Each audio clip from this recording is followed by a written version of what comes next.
नमस्कार दोस्तों, आपका स्वागत है हमारे YouTube चैनल @दिव्यजराय900 पर। आइए दोस्तों, हम संस्कृत के अगले बिंदु पे आप प्रकाश डालते हैं। हमने व्यंजन के बारे में पढ़ा। व्यंजन कितने प्रकार के होते हैं? स्पर्श व्यंजन, अंतस्थ व्यंजन, ऊष्म व्यंजन और संयुक्त व्यंजन। व्यंजन का सूत्र है कादयो मावसाना स्पर्शा। इसका ये सूत्र है। ये क वर्ग, च वर्ग, ट वर्ग, त वर्ग, प वर्ग, ये सारे वर्ग हैं। अंतस्थ व्यंजन जो होते हैं 4 होते हैं। अंतस्थ व्यंजनों की संख्या 4 होती है। उसमें व्यंजनों की संख्या 4 होती है। संयुक्त व्यंजनों की संख्या 3 होती है। अंतस्थ व्यंजन को यणो अंतस्था बोलते हैं। उसका सूत्र है। उसमें व्यंजन को सल उष्णाम। और संयुक्त व्यंजन का कोई सूत्र नहीं बताया गया है। चलिए आगे चलते हैं। आयोगवाह हमें पढ़ना था। अब आगे बढ़ते हैं। वर्ण मात्रिका। वर्ण आयोगवाह को क्या कहते हैं? वर्ण मात्रिका। वर्णमाला में पढ़े हुए वर्णों के अतिरिक्त 4 वर्ण और भी हैं। कौन कौन से हैं? चलिए आगे देखते हैं। अनुस्वार, विसर्ग, जीवमूलीय, उपध्यमानीय। इनका वर्णन वर्णमाला तथा महेश्वर सूत्र में नहीं पढ़े जाने के कारण ये आयोगवाह कहलाते हैं। मतलब कि इनका वर्णन महेश्वर सूत्र और वर्णमाला में नहीं है, इसीलिए इसे आयोगवाह कहते हैं। फिर क्या है? चलिए आगे बिंदु देखते हैं। अनुस्वार तथा विसर्ग।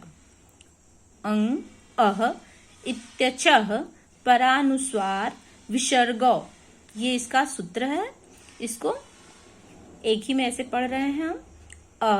अंग, अह, इत्याचः, परानुस्वार, विसर्गो। अंग और अह ये अच के बाद आने पर क्रमशः अनुस्वार और विसर्ग कहलाते हैं। आगे देखिए। बालक, राम, श्याम आदि में मकार के बाद अकार के ऊपर जो बिंदु है उसका नाम अनुस्वार है। इसका उच्चारण स्थान नासिका है। मतलब कि जब राम शब्द हम लिखते हैं तो म के ऊपर जो अंग की बिंदु लगी है उसी के बारे में बता रहा है कि मकार के बाद अकार के ऊपर जो बिंदु लगा है उसको हम अनुस्वार कहते हैं। इसका उच्चारण क्या होता है? नासिका के द्वारा होता है। इसका सूत्र है नासिका अनुस्वारस्य। इसका सूत्र क्या है? नासिका अनुस्वारस्य। फिर आगे बढ़ते हैं। आगे देखिए। आगे बिंदु में क्या है? रामः, श्यामः, ग्रामः आदि में मकार उत्तर अकार के बाद जो बिंदु अह है उसी को विसर्ग कहते हैं। मतलब कि रामः, श्यामः, इसमें क्या है? विसर्ग लगाया गया है। ग्राम आदि में जो मकार उत्तर अकार के बाद जो बिंदु है उसी को विसर्ग कहते हैं। अगला बिंदु है। इसका उच्चारण स्थान कंठ है। अब इसमें क्या है? जो अंग की मात्रा है उसका उच्चारण स्थान कहाँ है? नासिका है। और जो अह का उच्चारण स्थान है वो क्या है? कंठ है। अह का सूत्र क्या है? अकूह विसर्जन नियायाम कंठ। अकूह विसर्जन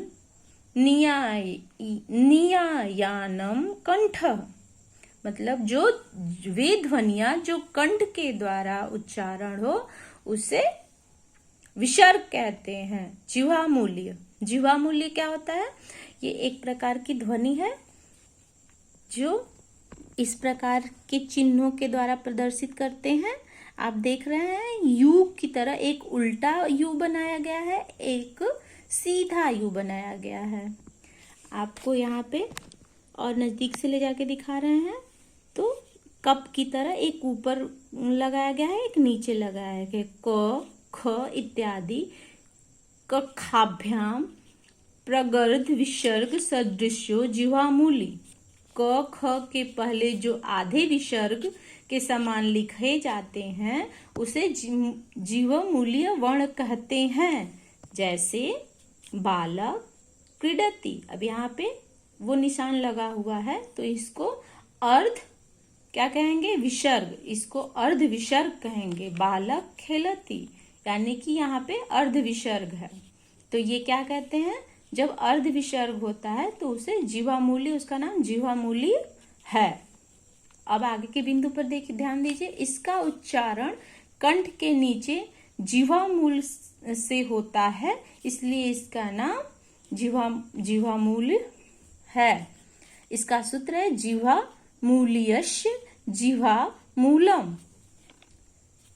ठीक है, अब अगला देखिए, 4 है ना, उपध्य उपध्मानीय। अब इसमें भी उसी प्रकार का लगाया गया है। प फ इति पफाभ्याम प्रगर्ध विसर्ग सदृश्य उपध्यमानीय। उपध्यमानी में भी जिह्वामूलीय के समान ही निशान लगाया गया है। इसका सूत्र मैं आपको बता दी।